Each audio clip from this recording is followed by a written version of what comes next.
If you Oh, guys would mind introducing yourselves, share your name, your pronoun, and what your position is in the field of social work. So Jesse, you want to kick us off? For sure. I would love to, if folks, because there's a lot of folks in the audience, just to welcome y'all to this space. Please feel free to drop your intros in the chat as well.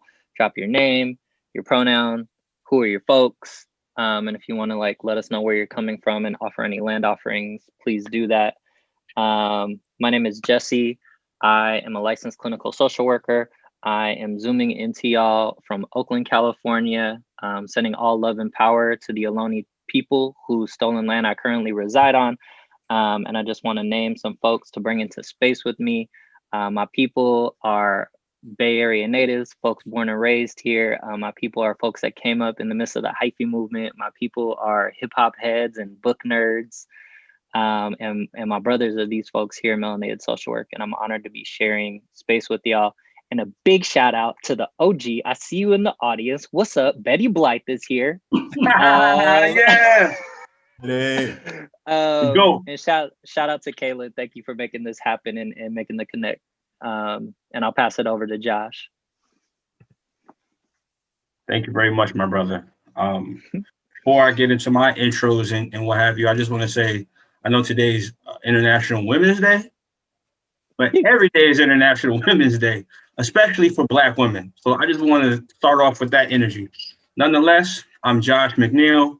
I'm on colonized Wampanoag land in Massachusetts. I identify with the He series. In my career, I guess, so to speak, it's been many different places, alternatives to incarceration programs, hospital mental health, nonprofit mental health, and now I am mental health clinics as well. I'm also now in higher ed, in DEI, and university counseling. My people are African American. I'm a New York born man, a lot of roots in Harlem and Brooklyn. So those are my spots. And also the South. So yeah, shout out to Betty Blythe, who is the greatest of all time professor at Boston College. Much love to you. And I'm gonna lob it up to Michael. All right, what's up everybody? My name is Michael. I use he, him pronouns. I am a staff therapist at Williams College in Williamstown, Massachusetts. It's also occupied Mohican territory. My people, I'm from Minnesota, so shout out to my people in Minneapolis and the South Metro. Shout out to my partner and fam out in Cambridge. Shout out to my Melanated social work family. Yeah, I'll pass it to my brother Marvin.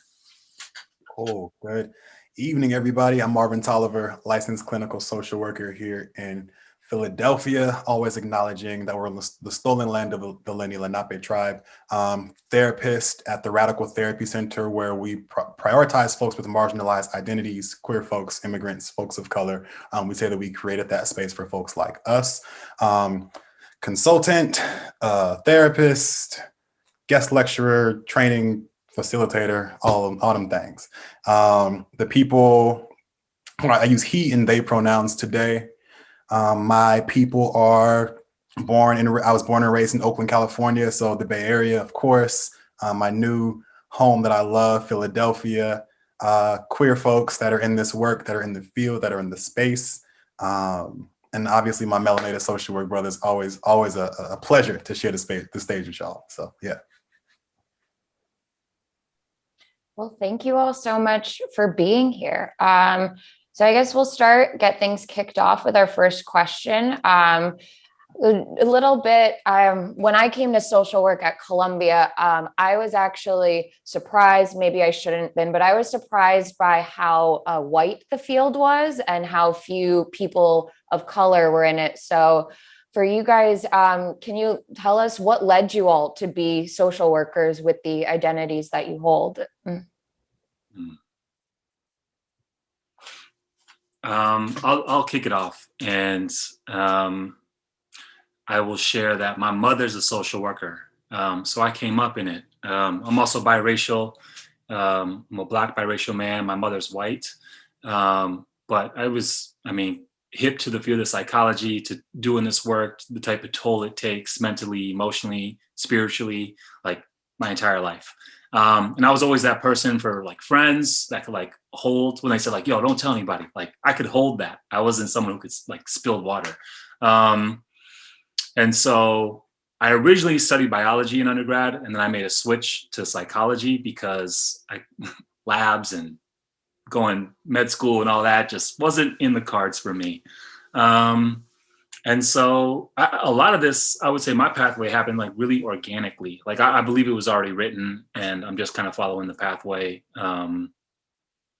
Yeah.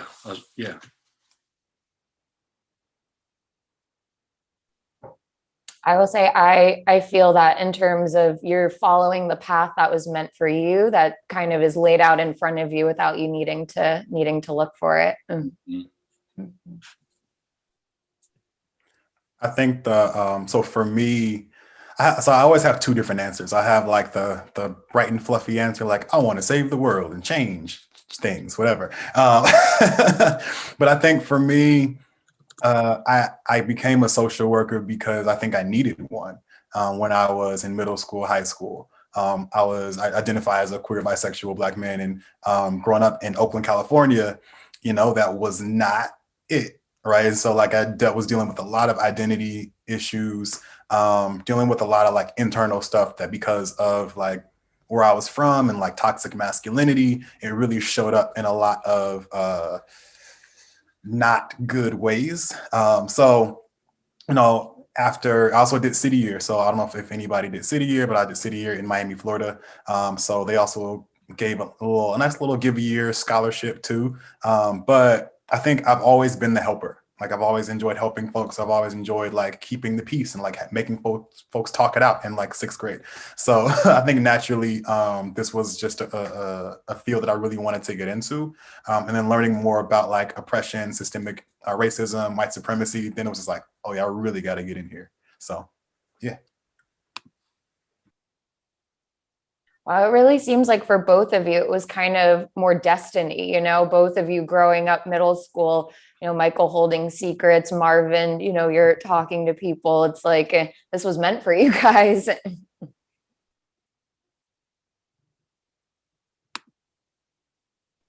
For sure, I could build on that too. I mean, some of that resonates with me.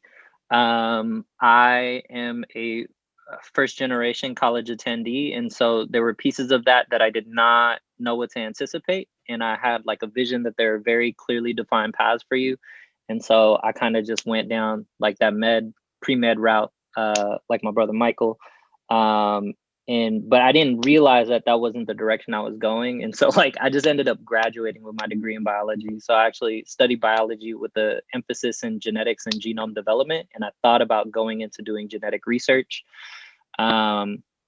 But it was taking some time after getting my bachelor's and doing some volunteer-based work. I got connected with Alameda Crisis Support Services out here, and I started answering calls on their suicide hotline. And I think unintentionally what happened was like a lot of just things within my own experience came into focus for me. And there was like a lot of normalization around like mental health and receiving mental health, and just hearing myself reflected in a lot of folks I was serving, and hearing the need in my community in terms of the need for mental health related services. So I got involved working in schools in the East Bay. I still work in a school-based program as a therapist. And it was one of my mentors at the time, who was a therapist in the program, who was the one that really pushed me to go back to grad school, to get my degree, to become a therapist. And I think there are pieces of it that feel destined as well. I think I feel really called towards work that's aligned with like liberation. And I think as healers, we play, a particular role in the spectrum that is liberation and all the different ways that folks show up. And so like, this is what I have to give to the movement. And so that's what I'm doing. Thank you, my brother. There's different things that led me into this field. I think the biggest thing is like growing up in a single parent household, and I'm the oldest. So, not having my biological father around, that led me with a void, something that I thought was missing. But nonetheless, coming from African American family, everybody's like helped the village raise me. But at a certain point, once I was like maybe preteen, 12, I definitely needed some male attention and male interventions. And my uncles definitely stepped up, and so did my grandfather. So that's part of what led me as well. But I would be remiss if I did not say my mother, who led me to like apply to graduate school, my grandmother, who, God rest her soul, was a fiery activist who always told me to, speak truth to power. And I did city year as well, like Marvin. My program manager named Alex, she encouraged me to, apply, because at the time I was gonna go do this whole law school thing. And then she pulled me to the side once and she's like, gosh, there's already a lot of lawyers out there. There's not a lot of African American social workers, male, in that respect. You get a lot of debt, you're probably gonna be able to find a job, and that comes with some stuff too, especially being an African American male social worker.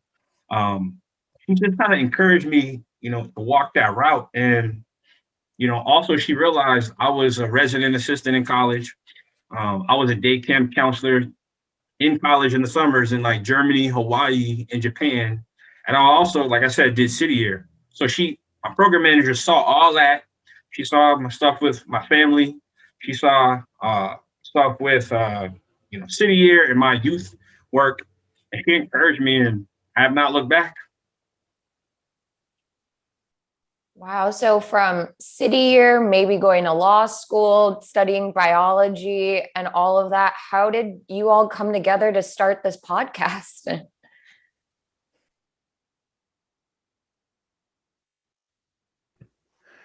I can take a stab at that. No, I feel like this is always the question we get asked, and we got to come up with like a nice elevator speech or something for folks.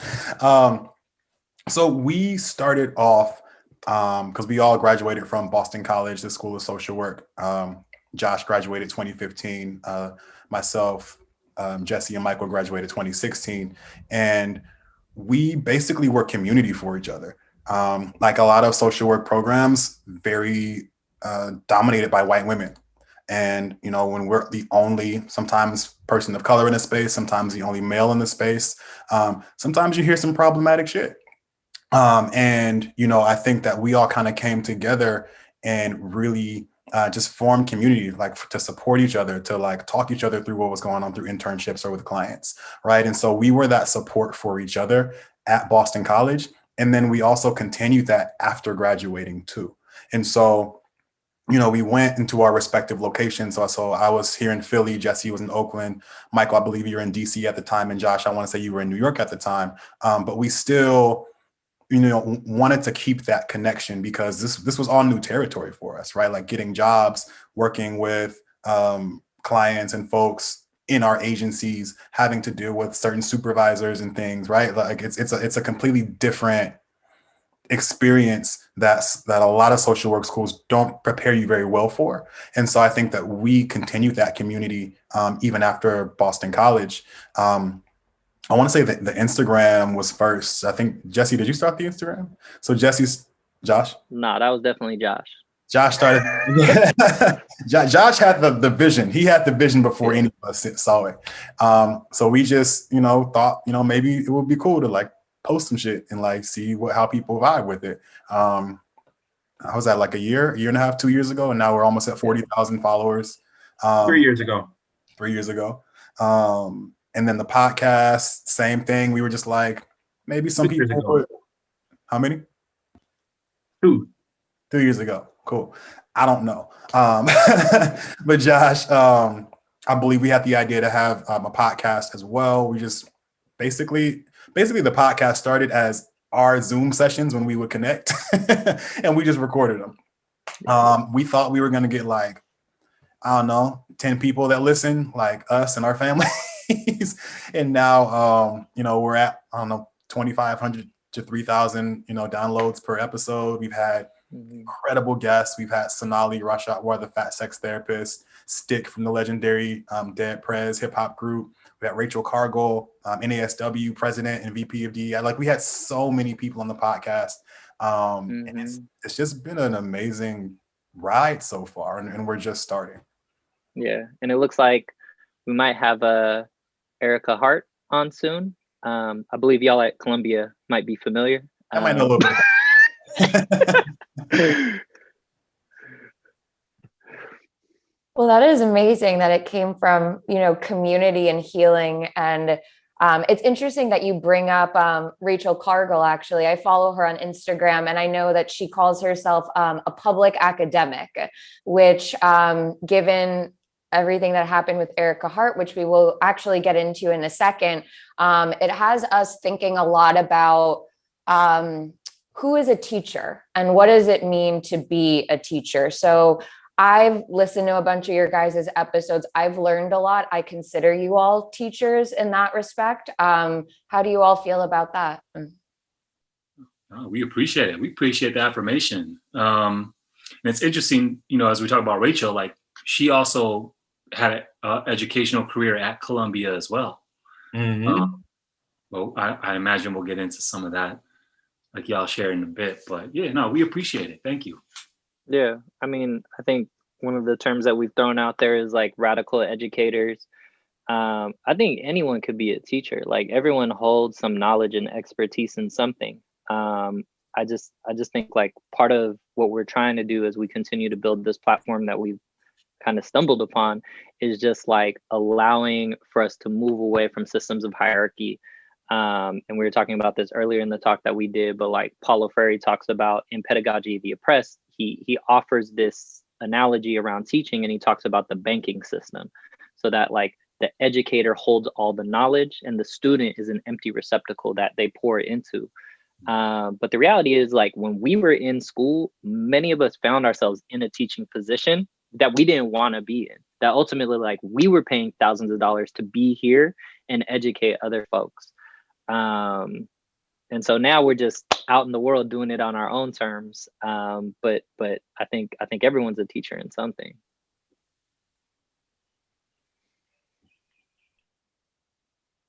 Go ahead, Josh. You want to say something? Do it, Josh. I'm just saying thank you, Sarah. Just humbled. That's all. Humbled. I just wanted to speak quickly because I know that this is the case for some folks that are at Columbia. So hopefully some faculty, staff members, and also the students are listening as well.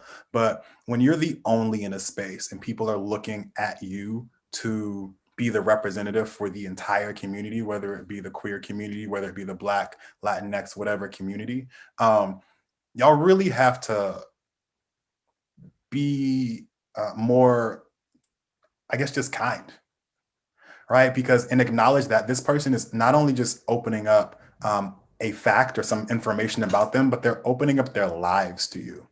And so when you challenge their livelihood, that can be traumatic for folks, right? And so that is why we always say you need to pay Black and brown folks for this labor that they're doing.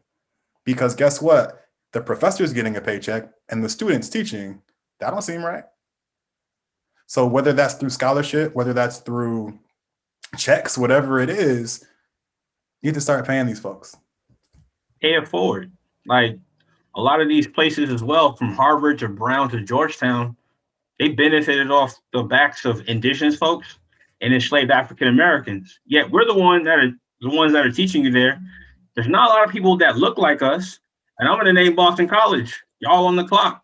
Y'all don't have an association of Black social work, and y'all don't have any places or spaces for students, staff, or faculty. But yet you want to put us on your flyers and this and that. Fuck that. Pay us.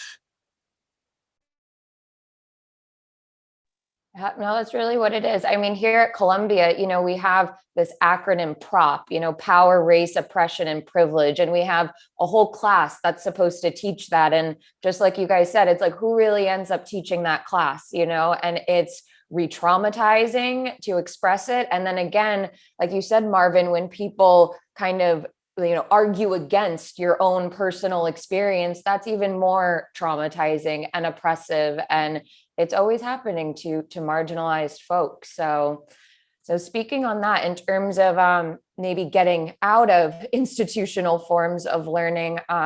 People at Columbia will know that Professor Erica Hart, she uses she, they pronouns, was unjustly fired from CSSW and after rampant anti-Black racism against students and faculty. So we do want to read some of Professor Hart's demands real quickly. So she says she doesn't want her job back. They want Columbia to stop using her syllabus or any of her intellectual labor. She wants the deans to be held accountable for the harm they caused, to publicly admit and acknowledge what they did, to release the diversity numbers, demographic information for adjunct and full-time faculty. And more importantly, she's asking for Deans Melissa Begg, Monique Jathwani, and Julian Tytler to resign. Her final demand is for racism, misogynoir, and or transphobia not to happen to any Black, Indigenous, or non-Black POC professor at that school or ever again. So with that, as a part of an institution like Columbia School of Social Work, you know, whether you're a student or an admin, maybe you guys can speak on this from your experiences as students, but how do people be more inventive in terms of being catalysts for systemic change when the institution itself is rooted in the oppression?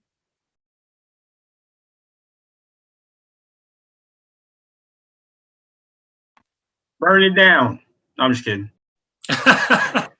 Kidding, but not really Exactly, kidding, though. exactly. Like, I mean, the reality is, it's like, y'all are there, y'all signed up. So it's like, I'm not gonna advocate that anyone drop out of school if like that's not financially within your means. I mean, everyone has their own path to walk with this, right? Like when we were in school, like we were also engaged in like organizing in the community at our school. Was doing organizing at my partner's school where they staged like a full, 10-day sit-in of the administrative office. And like, you can pour a lot of time and energy into that, but ultimately you're pouring into a community that you're only part of for 2 years. And so like anything in the world, like you exit out of school and you find yourself in a workplace, you're going to find yourself having to make particular compromises in your values just to exist in the world. The only time that that's not the case is when you do your own shit, like when you build something yourself. And so I think like we were not officially melanated social work yet, but the community that we found, particularly through the Graduate Students of Color Association, I mean, there's the 4 of us, but then there was also a community of folks around us too, of other Black and POC folks that were just dope as fuck. Like if it was not for that community and like really pouring time and energy into that, like we couldn't have made it through. But also like there had to be some acceptance around like not expecting the institution to be something that it wasn't designed for, So like, I think I'm here for all the shit that Erica wants. And I think it's important that students push on that. And I think that there also has to be like a balance to that, because I want folks to be grounded in some level of like communal care and to be able to get through grad school, because I also know just existing in that space is difficult as fuck. I would say, as far as Columbia as well, if history serves its purpose right or what have you, I think Columbia had the first Black man who got a PhD in social welfare, George Edmund Hayes, right? You would think that with that distinction or something, there would be some level of, I don't know, something pushed forward from where it was, but hashtag social work so white, right? And then you also think about, what's his name? Dr. Marion Sims. There was a statue of a white man who would do gynecology and all types of work on Black women and enslave Black people. And that's at your university. So that's how old is your university's Ivy League. Your university's old as hell. So I hear what Jesse's saying. That's part of it. But also look at the institution in and of itself is guilty. Facts. I was just thinking about how, institutions of power, I imagine, I don't know for sure, but I imagine Columbia has an endowment that's like hundreds of millions, if not billions of dollars. And so power respects power, right? Like, and I'm thinking about the ground organizing that happens with students when they're in the program, and then the turnover that happens, and how the momentum and the intensity and the issues that are brought forth tend to leave with the students when they graduate. And that's what institutions really rely on. It's like, okay, you know, we're going to build a committee to look into this. And then of course, like nothing comes from the committee because there's not as many students putting pressure on it. But I'm thinking about how do current students connect with alumni? How do you get the buy-in of everybody or close to it? So tap into alumni, and I'm thinking how you make instrumental change is like going at pockets. So something to think about.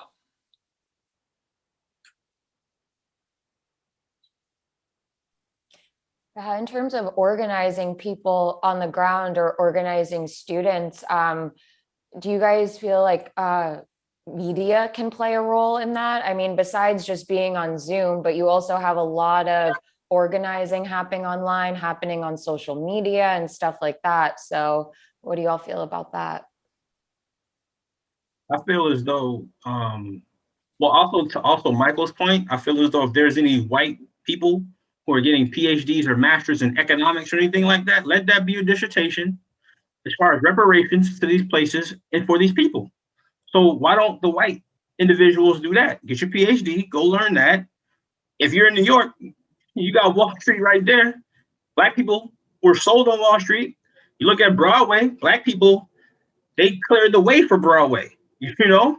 So that starts there. And I'm a New York born Queens dude, born in Queens, but I rep Brooklyn though. I like LL Cool J. Nonetheless, I would say, I lost my point. So I think Marvin has something to say. Yeah, I was just, and we got you, Josh, it's all good. You know, social media has been incredibly helpful in starting and maintaining a lot of these movements. You know, before, you know, the kind of this boom, like they really had to be on the phones, and like, you know, it took so much more time, but there's so many, you know, uprisings and different, you know, actions that are happening, and they're getting, you know, developed within like a week or even less time, right? Hashtags are becoming big.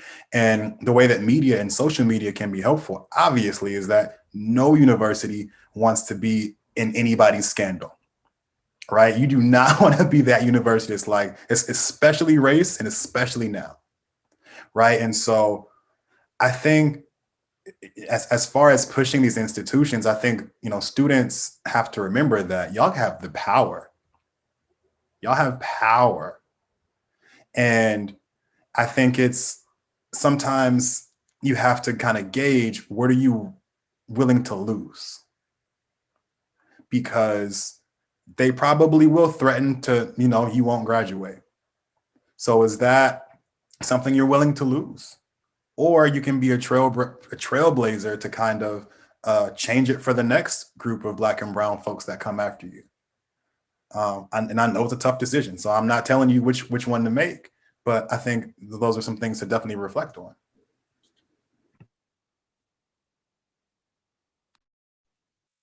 Yeah, I mean, all that resonates with me. I think, yes, social media is one of the biggest tools, and it's one of the biggest distractions that we have right now.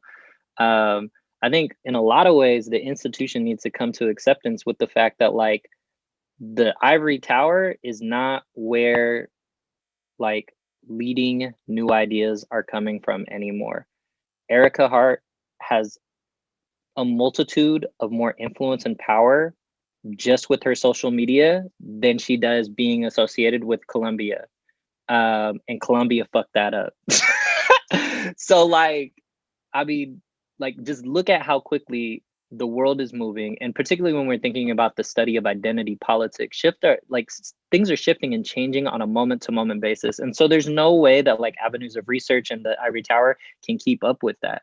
So to create any type of like sustainable change, part of that does require like pieces around like education and the sharing of knowledge.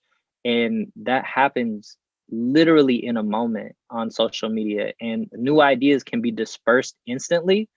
I mean, like this example, like Erica Hart just kind of putting it out there, her experience there and how quickly folks rallied behind her. And so in situations like that, where it's an individual against an institution that is not likely to sit down at the table, that holds an immense amount of wealth and power, social media can be used as a tool to force people to a table.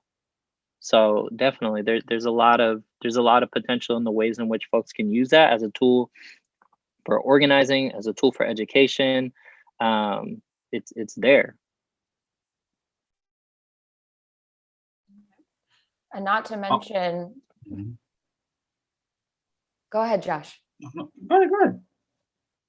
I was just going to say, in terms of, socioeconomic status, when you have something like social media or something that you're able to just put out there on the internet, like, Columbia's however much, 60,000 a year or whatever. And then you can learn so much more from just what's online. Go ahead, Josh. Thank you. Didn't mean to interrupt. The walls of Babylon are coming down. The last shall be first, or the first shall be last, and the last shall be first, or whatever the case may be. Those are your basic instructions before leaving Earth. That's actually Jizza, Liquid Swords. Nonetheless, Wu-Tang forever. I feel as though now, with the pandemic going on, we've been at home for like a year. And before the pandemic, many communities of color, specifically many of the Black communities, we have a social media influence, right? And even Black and brown communities, we have a social influence. We were working hard before the pandemic, and it just catapulted now. And I'm even speaking from Melanated social work. The price just went up with all the stuff that we've been doing, right? And I feel as though the reason why so many Black and brown people are using social media is because we've been silent for centuries, right? So we're using this tool where, like, I'm going all over the place. Rachel Cargill asked us on the podcast, what would we be doing if we were not doing this? We'd be living what white people do on a regular basis, right? And also, I don't know the equivalent to what white social workers are doing to what melanated social work would do, or dope Black social worker Kim Young is doing, or the joy of social work, the hip hop social worker, the Equity Matters podcast, Feminists Jones is a social worker, and Erica Hart. I don't know the equivalent to what white people are doing on that side. And the funny thing is, on January 6th, whatever the Capitol Hill terrorism thing happened, those people were not organized. They just were run amok. We have to do the opposite in melanated social work to do what white people can just run to do. Chris Rock said it best. Basically, Black people have to run to what a white person briskly or barely walks to. That's it.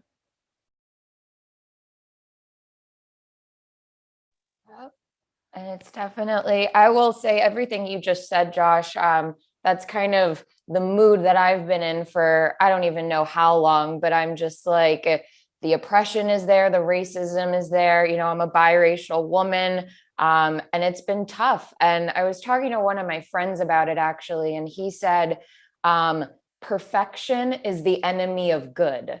So in the pursuit of perfection, you lose the good you're trying to do.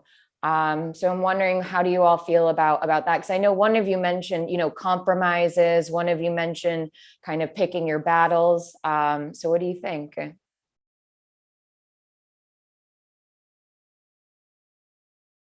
Can you restate that quote? Perfection is the enemy of good.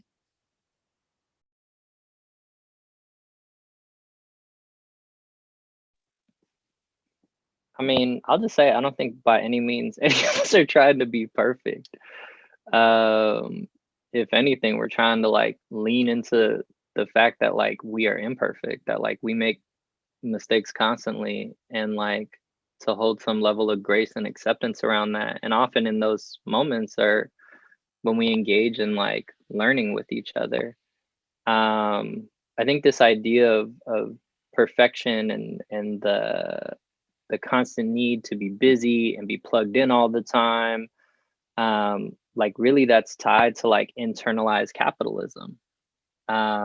Just allowing ourselves to fall into this invitation of just being another like cog in the system, and that somehow like our level of worth is attached to our productivity, which obviously is attached to lots of feelings of shame and guilt because we're aspiring to something that is not possible. That we work in an industry where when we come out, you have to have like a side hustle just to be able to like live and exist in the world. Like we're trying to lean into the fact of like, let's just, instead of hustling, like let's lean into just rest, like, and allow some shit to go, because we can't be plugged in all the time. We're not going to be perfect, you know. And that's been a process for sure. I'm thinking about the idea of just being perfect humans, and it in America anyway, is typically tied to capitalism, right? Like perfection and productivity. Like, can you produce at your highest level? Can you do the most?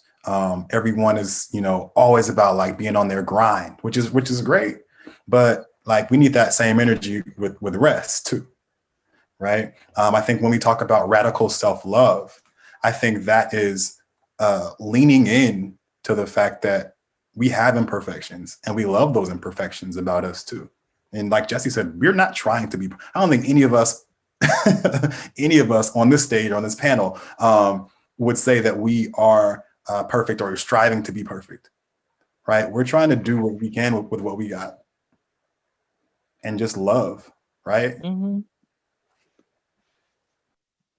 Also, the sense of perfectionism, I feel as though is based upon Eurocentric standards, right? And you also, I mean, I am a Christian as well, and I know that is there's some definitely truth that needs to be spoken about the marginalization that Christianity has done. Yes. And as a Christian, you know, where's my sense of forgiveness, right? Do I get that as well? Do we get that? As no matter who you are, you need to be able to be human and live your life and be okay with learning and growing. Because I'm in higher ed counseling, and there's a lot of young people, especially those that are Black and brown, that have a lot of pressure on themselves anyway. Their parents help them. They may come from another country. Their parents may put their everything, all their money on them to come from another country to get educated. And then they also have to feel like they feel perfect. That's why a lot of us in the field have high blood pressure, stress issues, right? It's hard enough probably being a white social worker. I'll give you that. But when you add on the levels of marginalization, it gets worse. If a white person in social work has the flu, what do you think a Black and brown person has? We have worse. Mm-hmm.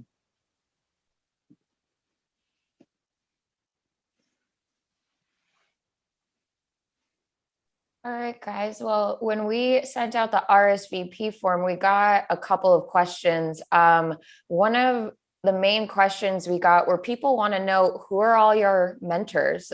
Who has inspired you to do this work, go against systematic racism and oppression to help heal and form this community? Who mentored you?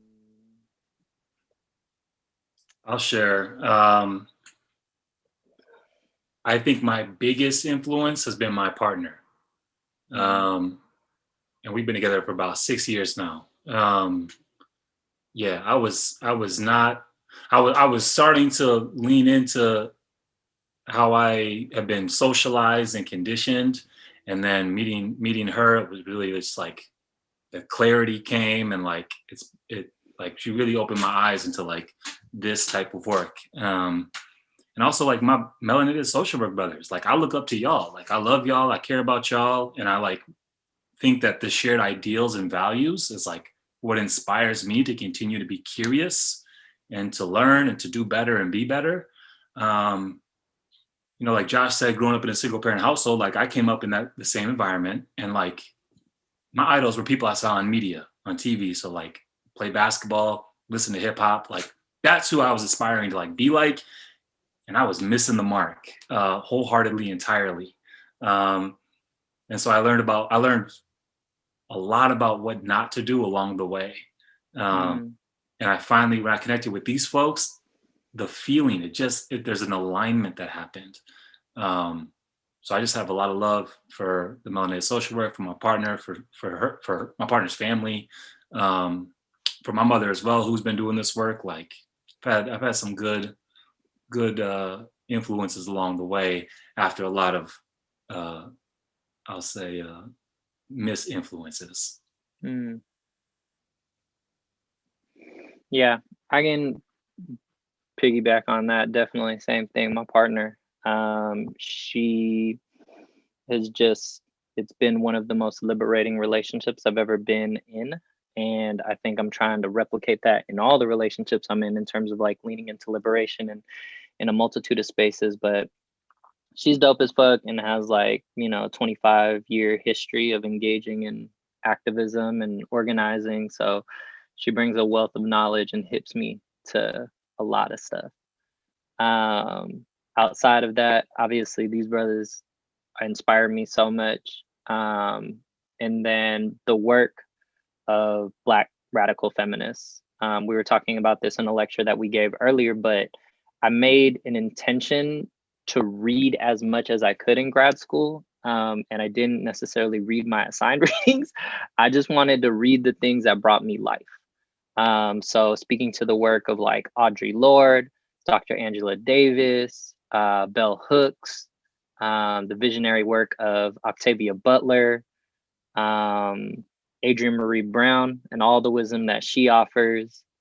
And I think from like her work in emergent strategy, like I've really tried to allow that like the world is my teacher, that nature is my teacher, that animals are my teacher. I'm particularly enjoying reading Undrowned right now by Alexis Pauline Gumm. So Black feminist lessons for marine mammals. But yeah, so just acknowledging the fact that there's teachers all around me constantly.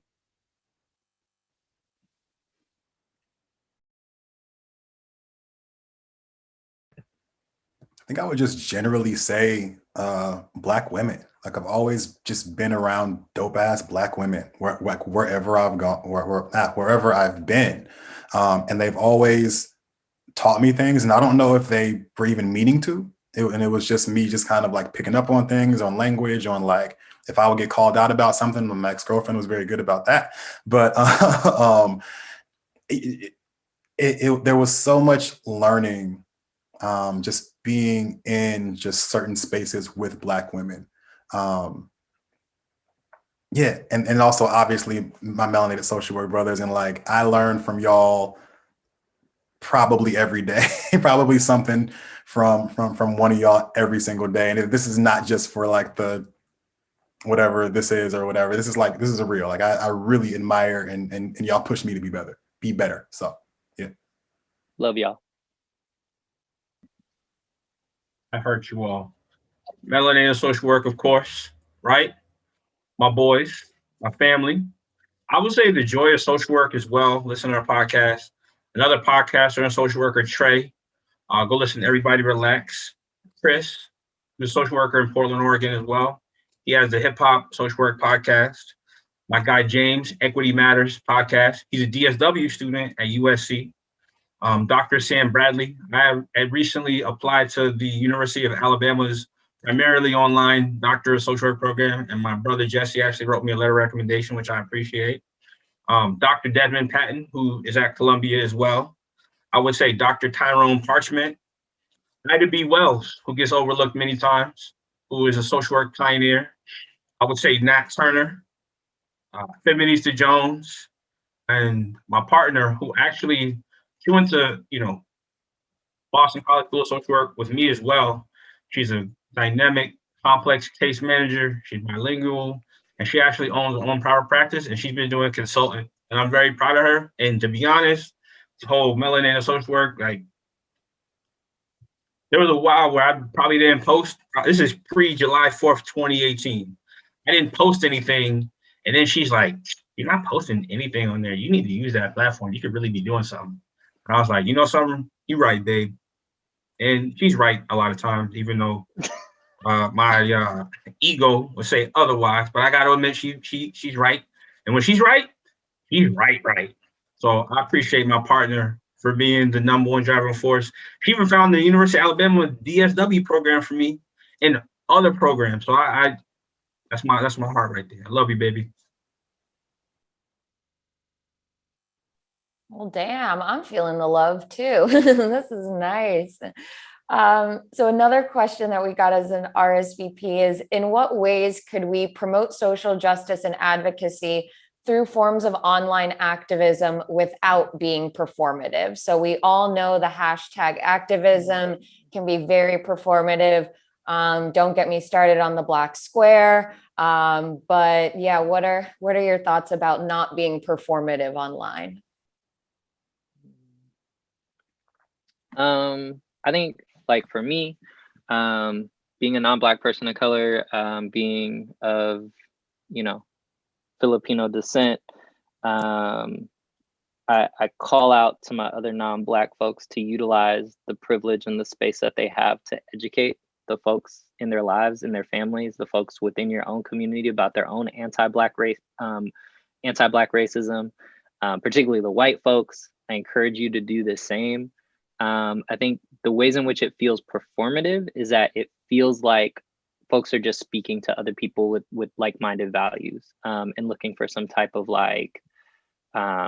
affirmation for the very little that they're doing.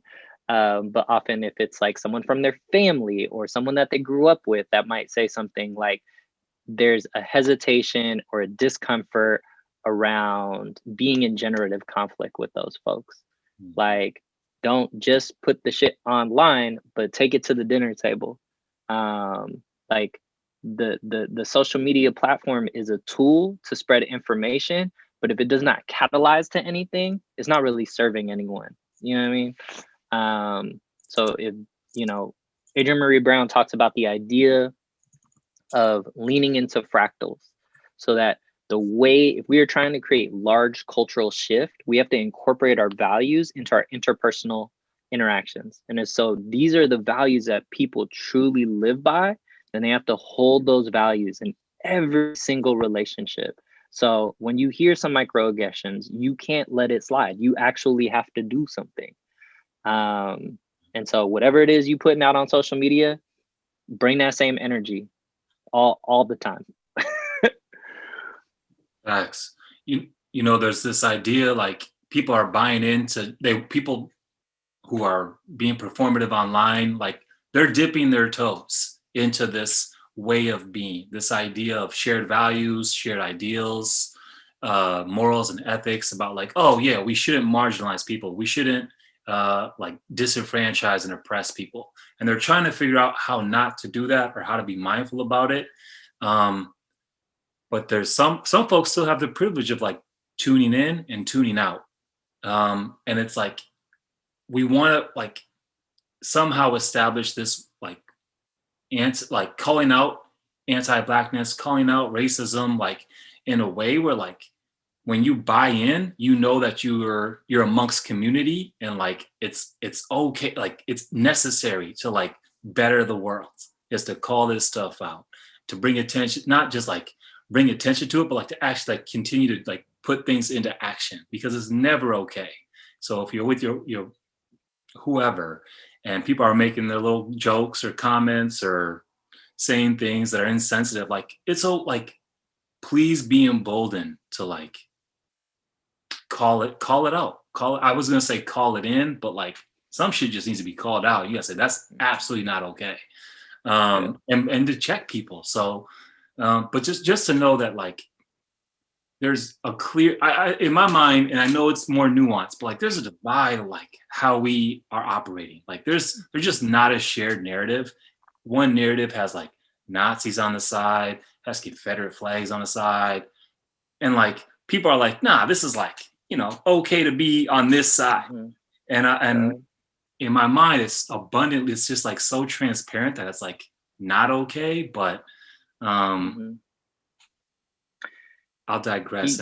Yeah, jump in. You got me thinking about a bunch of stuff, Michael, and it's just like, there were plenty of times at like our school functions that like I smooth saw some of our white classmates who be talking all this social justice online is with like a white supremacist. Like their partner is racist as fuck. It's just like you have to be able to bring that same energy everywhere. And I just know that you're not having those same conversations. And so it's just like I think we had comrades in our program. We had white folks that were down as fuck, and I knew they were because they showed up in a way that took some of the labor off of us.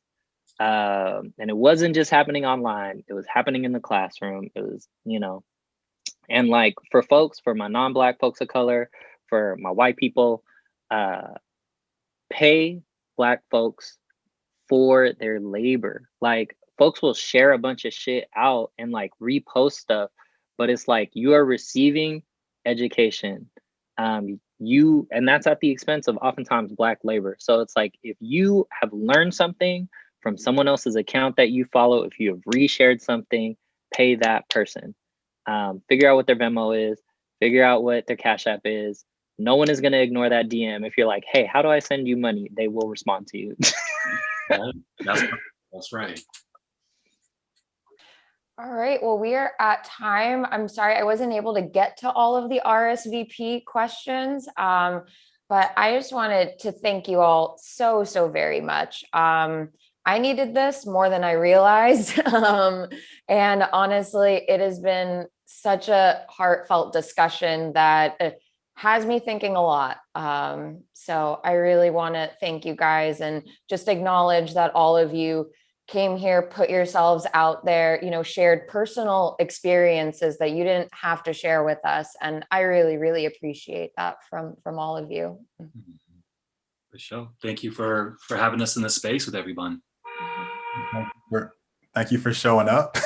Again, y'all could have been anywhere else and y'all are here with us. So we greatly appreciate it. We know y'all are doing the good fight for Erica too, Professor Hart, I'm sorry. So keep that up. We're gonna have her on the podcast real soon. So stay tuned. Yeah, appreciate holding community with y'all. Again, thank you for the invitation to have us. We're definitely honored. Hopefully, when you know, the world opens back up, maybe we could catch ourselves out there in Columbia in person, catch us out in Harlem. So, you know what I mean? Yeah. Get a chopped cheese. Yup. Right. Well, I'm a Harlem girl, so I'm down for that. Appreciate it, y'all. Thank you all. Thank you. Appreciate you. you guys so Thank much. you. Thanks, everyone. Have a good evening. Oh, do we just leave?